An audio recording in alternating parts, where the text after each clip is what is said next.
Hello and welcome to the Road from Emmaus podcast.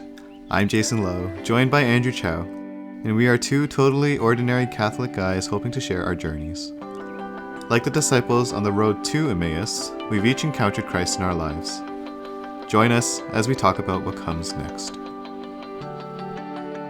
It's a new year, and there's no better way to start it off than in the same way that the Church starts it off, celebrating our Holy Mother Mary, Mother of God. There's so much richness and beauty to unpack when it comes to Mary and Marian theology. Andrew and I could barely stop talking over each other. Using the joyful mysteries to keep us on the right track, we try to dive into the story of Mary and the reflections we have on her holy yes to God, what it might have been like to be the mother of Jesus, and the pain that she had to carry. We pray that 2021 will get off to a blessed start for you.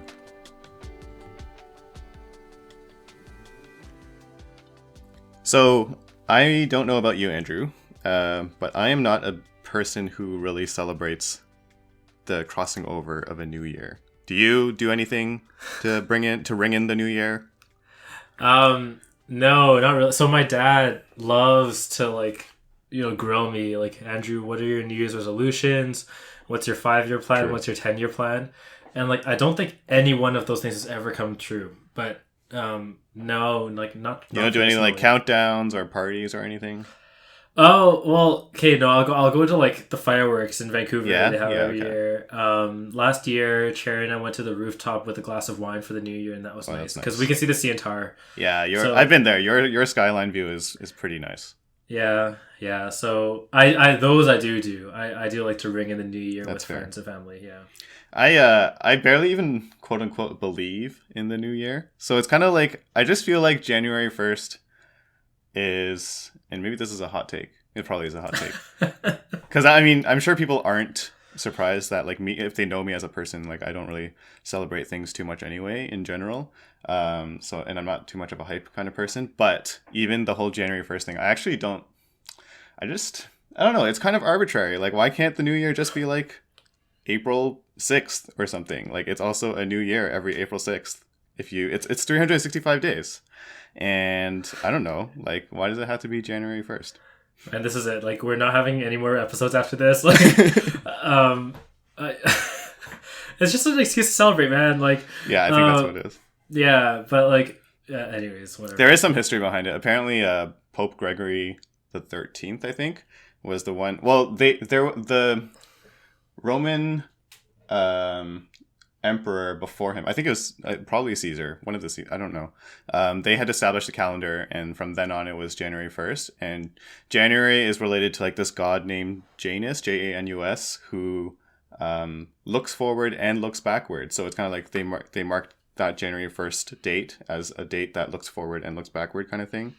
Interesting. So that kind of makes sense, but also that's a pagan explanation. But then Pope Gregory the 13th also, in creating the Gregorian calendar, which is what we follow today, also confirmed that January 1st is the day to go with. Because apparently, I think back then, some of the churches preferred to go with December 25th, or I don't know if it was the Feast of the Annunciation or something that they also used to mark the new year. But anyway, now that we follow the Gregorian calendar, it's January 1st. So now we know about that. That's interesting.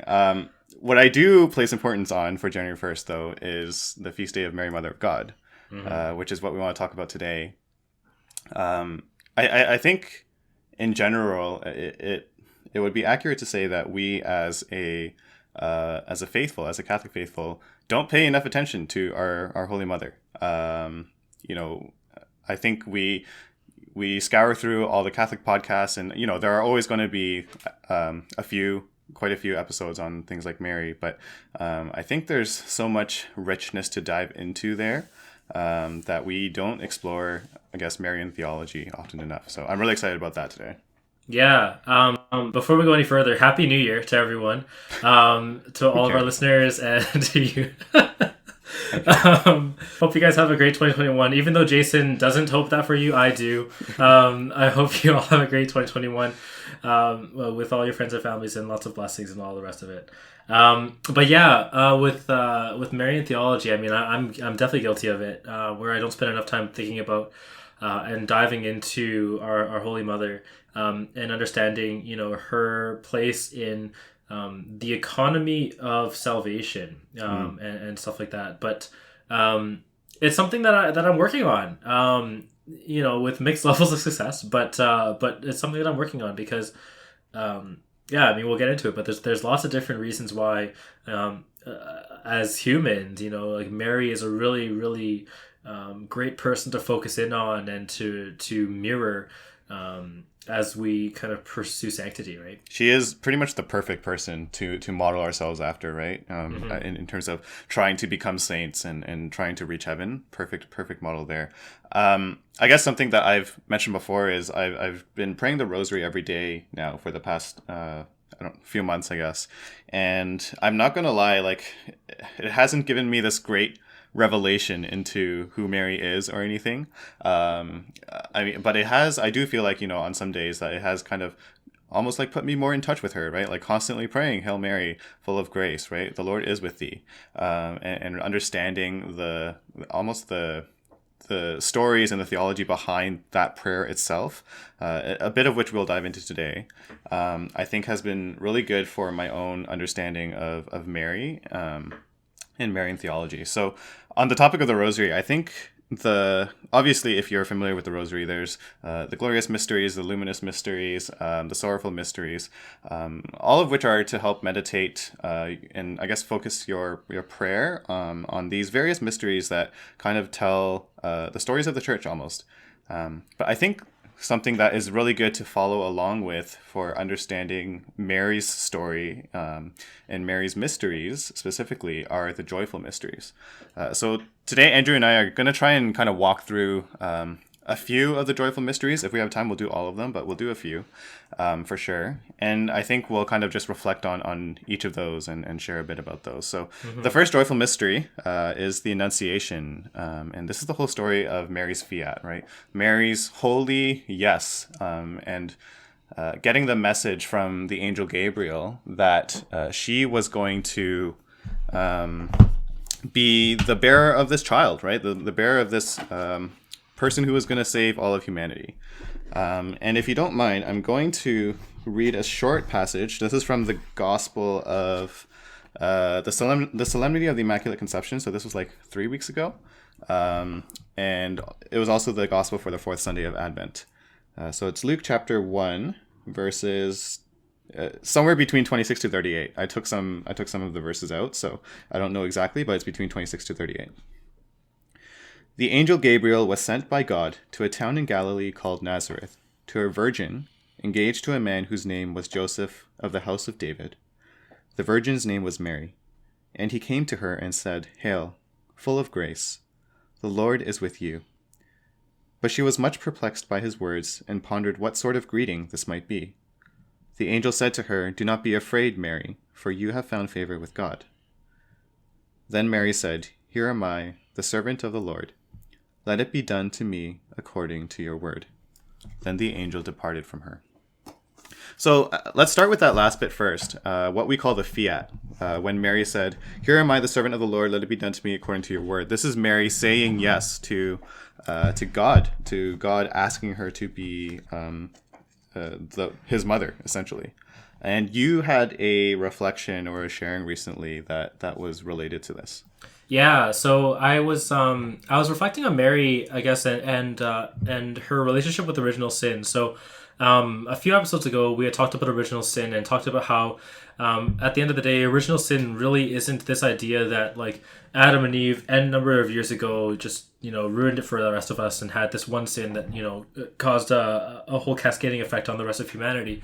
But more so, it is the origin of our sin, and then it's kind of the desire to be gods in a sense, right? The desire to be the ones determining good and evil, right and wrong, and all those things. That which should be God's decision, since God is the ultimate good. But again, for more on that, go back to that episode. I was reflecting on this, and Mary being born without original sin kind of held new meaning for me. So like growing up, in different catechesis classes or whatever, going through religion class, Hearing that Mary was born without original sin, really all it said to me was that Mary was born and she wasn't automatically going to hell, and and everyone else was, right? It's kind of all it meant to me. But then now with this new understanding of original sin, it's more that Mary had an untainted ability to recognize God's goodness, right? So in that she wasn't trying to decide for herself what is and is not good, then what's left is to recognize what is and is not good, right? If you're not deciding, you're recognizing. And she would then be able to recognize God's beauty all around her in a very particular way, right? And so when I think about it that way, then the fiat all of a sudden makes so much more sense, right? Like her yes makes a lot more sense because her yes really was a response to this angel declaring God's will, God's favor, right? And if you think about, her life up until that point, people say she was 12, 14, something, somewhere around there. Young, by our young, standards. right? Yeah. When Gabriel came to her, she had all those years, if you will, of practice of recognizing God, right? Think about the way that you and I, in our examens every night, we're trying to practice recognizing God's grace in our life, right? She had that, but untainted for, let's say, 12 years, right? To recognize God's grace. So when the glory of God comes in, in the form of this angel, right? For her, like how blinding and how beautiful that must have been. And then how much easier that yes must have been compared to, if we think about it in our context, right? Like if some guy just appears in the room and says, hey, you're like, you have a role to play, right? And then we're kind of going to be like, I don't know, man, because that original sin is going to get in the way, right? Like, is this right? Is this wrong, right? Let me decide versus, hey, this is beautiful. This is good. This is of God. Then, behold the handmaid of the Lord, be done to me according to thy word, right? As you just read. So, so that was kind of my realization or the revelation that came to me about Mary and original sin. That's really interesting. I think the first question that comes to me from that is, do you think then is there, because you talk so much about almost like a predisposition, right? Like because she's untainted, because she doesn't have original sin, it almost made it easier for her to say that yes. And I think that's totally true. But then almost the next question is, do you think there was some kind of predetermination from God where she would have said yes either way almost? Like was she kind of like, it was her role. It was she was forced to do it, kind of thing. I don't think so, right? It's different to say that she had to versus it was easy for her to, right? And that's where free will obviously is coming into play, because she's human, right? She is fully human, born without original sin, but still fully human. The idea that I'm getting at is that she didn't have that same barrier that many of us do have to saying yes to God. But the key here is that, it was still her that said yes, right? It wasn't the proclamation or I guess like it wasn't the angel saying like, this is going to happen whether you like it or not, right? It was the angel saying like, you've won favor with God and here is your role if you'd like it, basically, right? And then Mary says yes. So I don't think so. I think there is a nuance there. I think there's a difference versus predetermination. Because if there's predetermination, then the whole thing is kind of pointless, right? It's a sham. Exactly, right? Why bother sending an angel, right? Just do it, like the question doesn't need to be asked. But going through all these steps kind of shows to me that there was free will involved, and Mary did play that role, right? I skipped over this part, but as part of the same gospel that I read, Luke 1:26-38, there is this process of Mary having a bit of doubt, right? And to kind of reinforce this idea of Mary still having free will. So Mary said to the angel, "How can this be since I am a virgin?" This is her questioning, like, is this really for me? Do you have the right person? And even a part that I did read, where it says, but she was much perplexed by his words and pondered what sort of greeting this might be. I've read in other translations as well where like basically it's saying that Mary was really troubled by this announcement from the angel Gabriel, and I think that also really reinforces this idea that, you know, it wasn't an automatic yes for Mary. And I like how you put that. Just because it was easy for her, it doesn't mean that she had to do it, that she was forced to. Yeah. She really had to think about this and have her own discernment, where I'm sure in some ways that maybe the words of the gospel don't capture, probably really had to wrestle with this idea, this responsibility of carrying the burden of having the Son of God, and the Son who would save all of humanity for all of time, right? What a huge responsibility that must be, and for her to kind of to just accept that automatically, I don't think that's what happened. Yeah, and it's also, you know, she definitely didn't know the gravity of what she was accepting either, right? Yeah, in the same way that a lot of times, like when we are asked to do different things, right? When God puts choices in our lives, like we don't always know the repercussions, right? And we make our discernment of yes or no. It would have been kind of the same thing for her, except like minus any precedent, right? You know, yeah. So yeah, so it's pretty, you know, like that shows the trust that she had, right? But you know, it was very akin to I think it was one of the readings from this past Sunday, right? Holy Family, when it was talking about Abraham and Sarah, and I think it talks about I think it's the first reading when it talks about Sarah believing in God, or believing that God was faithful. I need to look it up exactly. It might have been the second reading.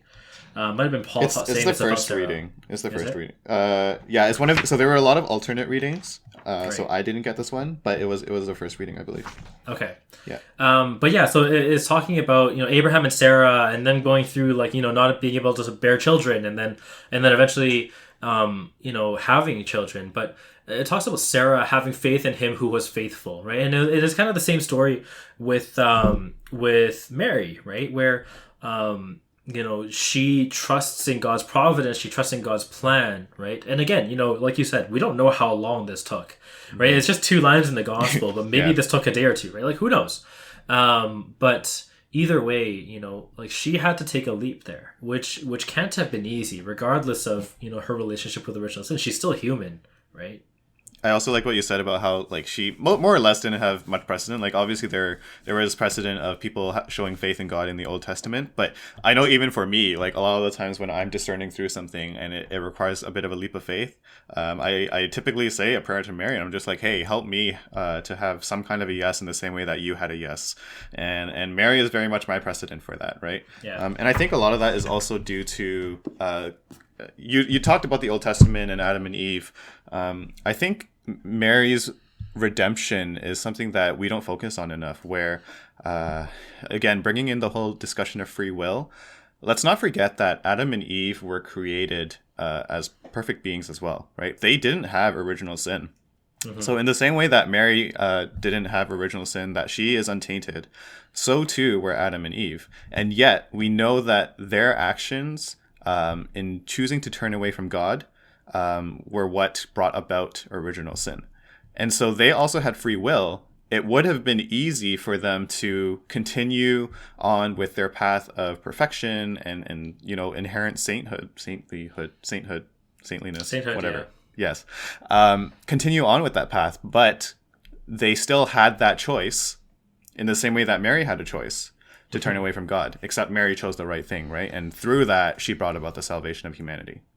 Yeah, it's you know, a lot of Marian theology talks about Mary as the new Eve, right? Yeah. How Mary undid the evil done by Eve with her with her Ave, right? With her, like, what does Ave translate to? Oh my goodness, I'm blanking, but I can't tell you. Anyways, it's a thing that actual theologians say, that I just quoted without being able to fully say why. But either way, you know, we look at Mary as the new Eve, right? Like, Ave is a Latin word used by the Romans as a salutation and greeting, meaning hail. Yes. I feel like we should have known that. Yeah, we should have. But anyways, but yeah, so Mary, you know, undid what Eve did, right? With that, and then particularly it takes a place in what I talked about in earlier, right, in the economy of salvation. So, what little I do know about Mary comes from actually a document from the Second Vatican Council called Lumen Gentium, which means light for the Gentiles. I'll spell it out. It's LUMENGENTIUM, Lumen Gentium. It is a hefty read. It's a bit of a it uses a lot of big words and stuff. But the whole eighth chapter of it talks about Mary and her role in the church, right? And it's really, really beautiful. Talks about, the second part of it is I'm looking at right now. It talks about like the role of the Blessed Mother in the economy of salvation. Talks about Mary and the church, and how the church is a reflection of Mary, and Mary is a reflection of the church in a lot of ways, and it's really, really beautiful. So for anyone who's kind of thinking, where do I start on learning about Mary, this could be a good place to start. There's going to be some words you might need to Google, but it's a good read. It's really really full of a lot of really just rich stuff. Yeah, for sure. So already just with this first mystery, I think that's like half the episode, but anyway, it's okay. There is a lot in the Annunciation itself and Mary's fiat, right? Just on meditating upon that. But let's jump ahead to the third mystery, the third joyful mystery, that being the Nativity, the mystery where Jesus Christ is born, and which we only celebrated just about a week ago over Christmas, right? And we're still celebrating until Epiphany. I think this is one of the mysteries I really like, where it helps to almost humanize Mary a bit. And, we so often look at Mary as what we said off the top, as the perfect role model, the perfect saint to follow, the footsteps to follow. And all of those things are true. Mm-hmm. But I think sometimes in putting her on that pedestal, which again she is obviously very deserving of, we also lose a bit of that relatability. But she was also a mother, right? She was a human. She was someone who, just like us, was once also 12 to 14 years old, kind of thing. She had her own struggles, and she had a son, who was God, but was also human. And as we find out later in the Joyful Mysteries, someone who also got into a bit of trouble, kind of thing. And so, with the Nativity, I think it really helps to put ourselves in Mary's shoes, in terms of how she is a mother of a child. So let's remember the whole story of how, Mary didn't give birth in, a top tier hospital in the comfort of, I guess hospital beds aren't really that comfortable, but it is better than giving birth in the stable, which is what happened to her. And Jesus was put in a manger, and I think because of all like the Christmas songs and the Bible stories that we read growing up as children, and the picture books that we look at, that like the idea of a manger has been kind of romanticized a bit. I think we need to stop and realize that mangers are not ideal things to be born in. They are feeding like it's troughs. They're troughs for pigs and cattle to eat from.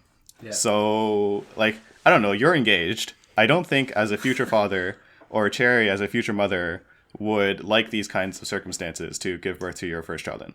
No, definitely not. That's a great point, right? Like, this wasn't an ideal circumstance. And again, Mary's willingness to just go forward with it, right? As a bit of an aside, not as focused on Mary, but part of the symbolism of this, I'm not sure if you've come across this before, but it's really beautiful because it really points towards the Eucharist, right? So Bethlehem was actually the city of bread, I think. Mm-hmm. And then Jesus being born in a manger. This is all saying like Jesus is born to be like our bread, right? The bread of life. So that's a really beautiful symbolism that I never forget about. But yeah, no, you're more back to the point. You're absolutely right. It was not an ideal place to be in, right? Mary and Joseph, both of them, right? Like even the whole part of Jesus being born while Mary was pregnant before they were married, like that was a piece of huge shame in Jewish culture, right? Yeah. And Joseph still taking her in and them kind of going through it. For us to think about that as well, like it's almost like I don't know what an equivalent would be, like eloping and having a kid and then showing Yeah. up back home, right? And then Yeah. just being like, That hey, would be the equivalent. You're right. right? And like, Yeah. hey, mom and dad, like, I know I'm 16, and I met so and so at summer Bible camp, but here we are, right?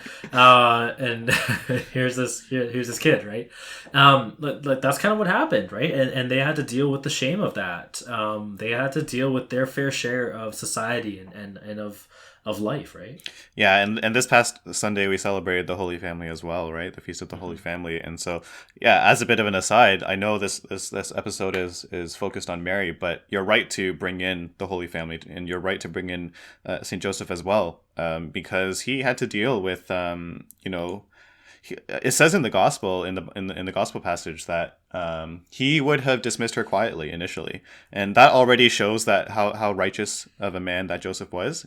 He could have just made a big deal of it. It would have been considered the norm for her to have not have had any marital relations, but to be found with a child, like that's stuff that you probably would have been stoned for back then, I think. Mm-hmm. And so first of all, for him to initially decide on just staying low key, staying humble, staying righteous, and just be like, hey Mary, I don't think this is going to work out, let's part ways, I don't want to make this a big deal, already brings it into perspective how big of a man he was.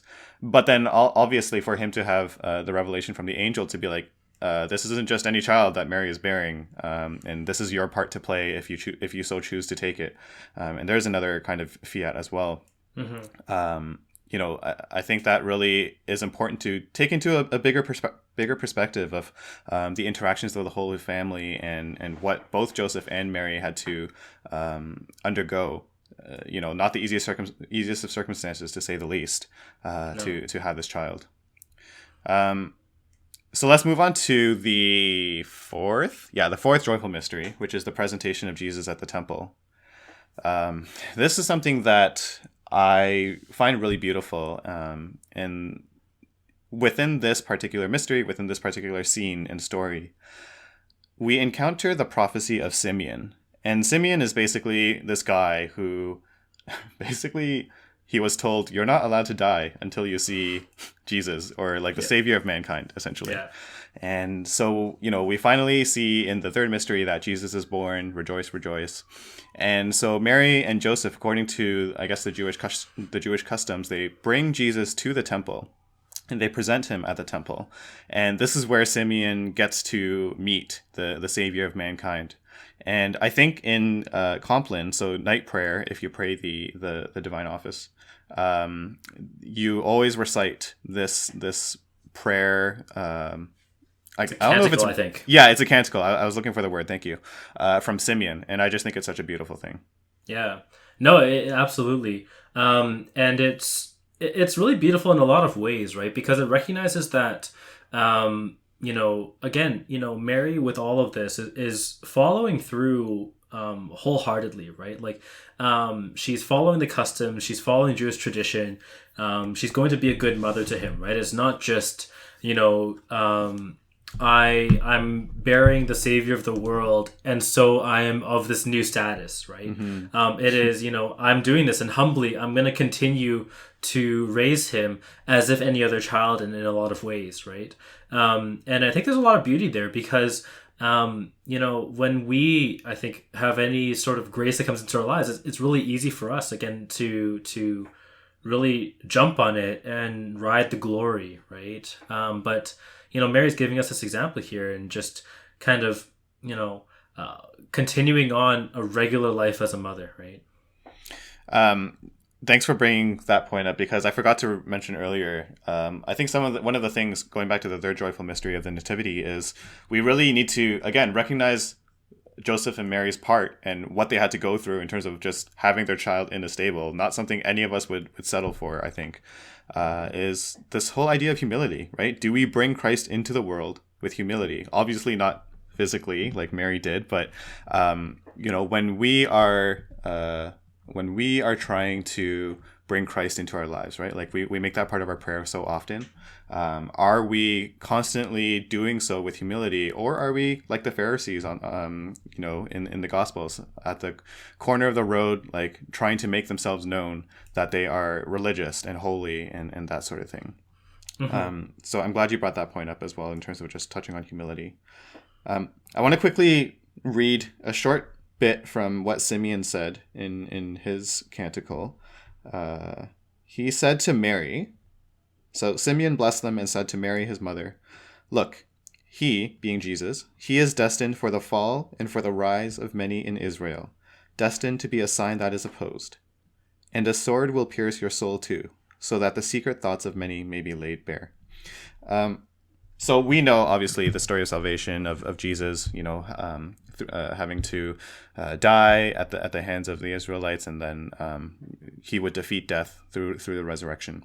That's covered in the first part there by what Simeon said. But I think what I want to focus on here is the sword will pierce your soul too. So Simeon is saying to Mary, there's going to be a great deal of pain coming up for you, right? And remember that this is only a short time after she had just given her yes to the angel Gabriel, given birth to Jesus in a stable. And it's kind of like, man, like all of this stuff is just happening nonstop, unfavorable circumstances. Like how much harder, how much more of a challenge is this going to be for me? Like, at least I don't know if that's what was going through Mary's head. That's definitely what would be going through mine, if not worse. And I think that's just another beautiful reminder of Mary's humble acceptance of God's will. And more to the point that I want to make now is realizing the pain that Mary had to go through just to have this child, right? Put yourself into the shoes of any loving father, any loving mother. And, the saying is that you always want the best for your child, right? And no parent is going to want to realize that their child is going to die in such a terrible way. So I think it's something that's important to remember is the pain that Mary also has. Yeah, and the fact that she embraces it as well, right? She really goes through with it. She, even despite all of this, right? She's the one who prompts Jesus to, perform the miracle at the wedding of Cana, right? Like she's the one who's like constantly encouraging him. She's with the apostles through everything, right? I think it's beautiful because again, bringing it back to that same point we made it earlier, right? With that revelation I had that Mary didn't have original sin to block her, right? No, she must have recognized in some way that yes, this suffering is coming into my life, but this suffering is also God's will for me, and so I embrace it, right? And I think that the reason why I say this is because for us, right, we were talking earlier about how Mary is the perfect role model for us as Catholics, right, to be mirroring our lives against, right? Suffering is a huge part of that as well, and embracing of that suffering, right? Looking for our redemption in suffering, right? It's again, like we said last episode, it's the countercultural thing of Christianity, right? And seeing Mary do that, not only that she embraces it as it happens, but that she's just told up front, like right from the get-go, like, hey, like this is gonna suck, right? And she keeps going, right? She keeps going and she embraces it and she just, trucks through it. The beautiful thing is that it's not just that initial fiat that she gave, it's a repeated fiat, right? I love that you pointed out how she encourages the apostles and, at the wedding of Cana, listen to my son. This is her welcoming her role, right? There are so many ways that you can go off from this, and I don't want to go too much into it, but like, first of all, she could have just straight up rejected it. Obviously, that's the obvious one. Turned away like Adam and Eve both did. But she could also have just been like, okay, like I'll do my part here. Like I'll give birth to Jesus. I'll even do it in a stable, whatever. But, like, I think that's it. Like, I'm just going to go back to doing whatever she was doing before, like cooking and I don't know, cleaning clothes, whatever. But she doesn't, right? Like on top of her regular motherly duties, on top of, loving Jesus like a real son, she's going out and fulfilling God's mission. And that's something that, even in the toughest of times, right? Mary and Joseph went through the toughest of times, but something that I think we're all called to, as terrible as things can feel sometimes. Yeah, totally. It's something crazy, right? And that's where meek and humble Mary, right? That's something to remember as well. That it's not like she was this like it doesn't describe her as this like surly, like, come at me with 100 punches and I'll take them all kind of a person, right? That's not how she's painted. Yeah. She is this humble, meek girl, right? Who just says yes, right? And I think that says also so much about us, right? Our society brings us up to want to be, that strong person, right? When again, our Christian faith just tells us like, hey, you know what, like, really at the end of the day, I don't care who you are, you don't got it, you don't have what it takes on your own, right? You have to say yes, you have to let God carry you through it. And again, perfect example is Mary doing that all the way through. Yeah. So we should move towards wrapping up. The other two mysteries in the joyful mystery, I think we'll kind of leave for now. But obviously the second mystery being the visitation, and Mary visiting Elizabeth and the child in Elizabeth's womb leaping. Obviously being a great sign of how great, obviously recognizing that the child within Mary's womb is the savior of mankind, but also I think recognizing the greatness of the woman who is bearing that savior, right?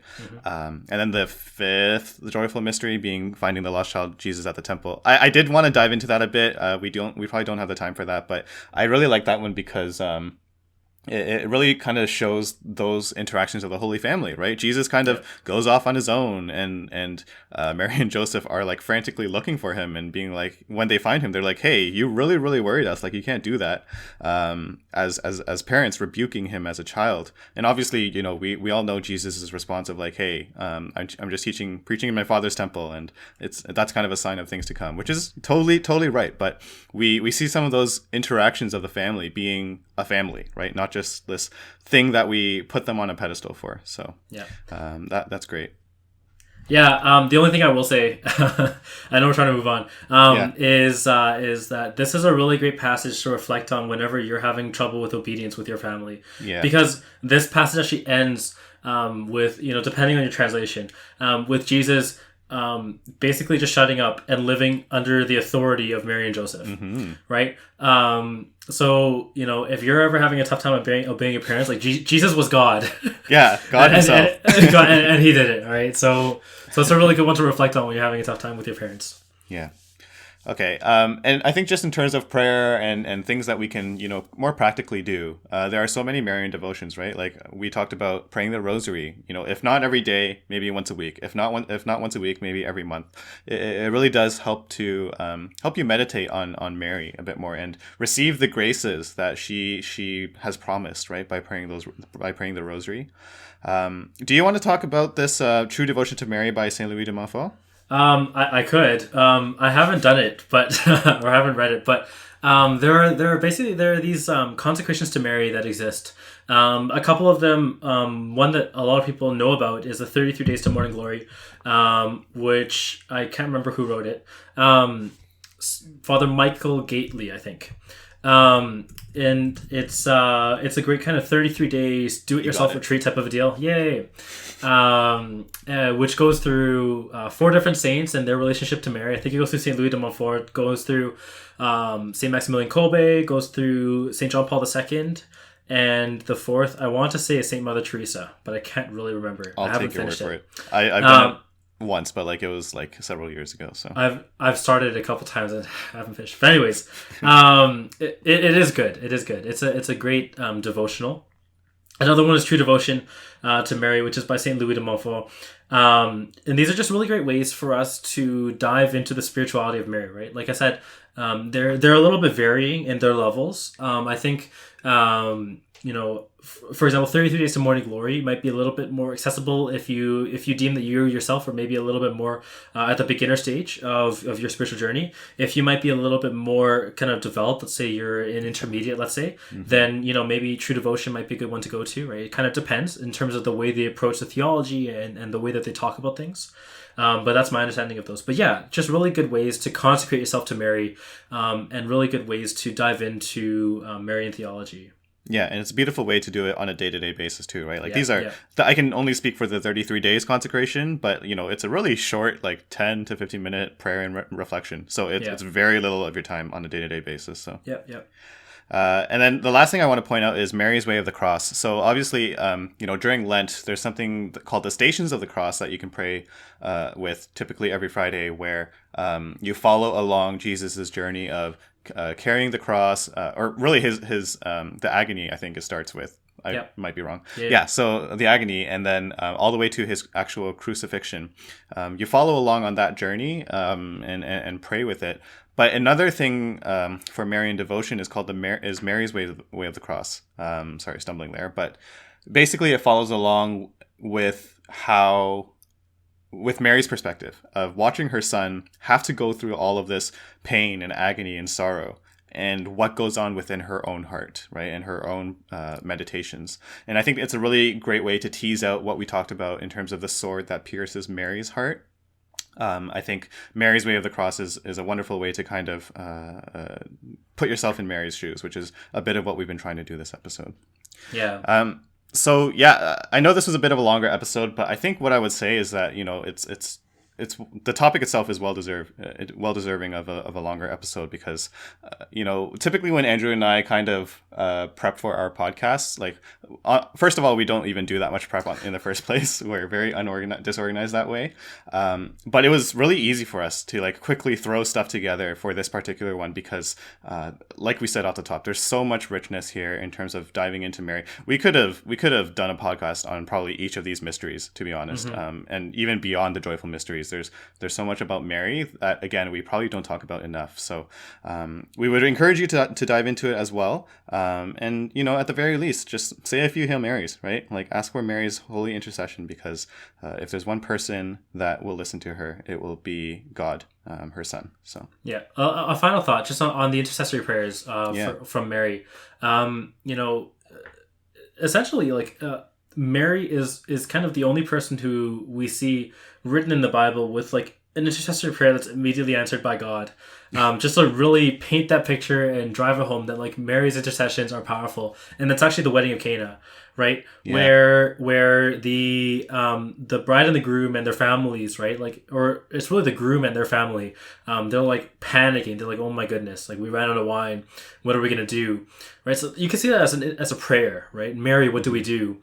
And then Mary gets her son and tells the servants, like, listen to him, do what he wants, do what he says. And Jesus actually says, like, it's not my time. And then Mary says, like, no, like, go do this, right? Like that's an intercessory prayer. Yeah. And then Jesus performs a miracle. Like, this is literally in the Bible, right? So just to really drive it home that, like, Mary's intercessions are powerful. It's actually in the Bible that her intercessions work. So, ask for her help. That's great. Yeah.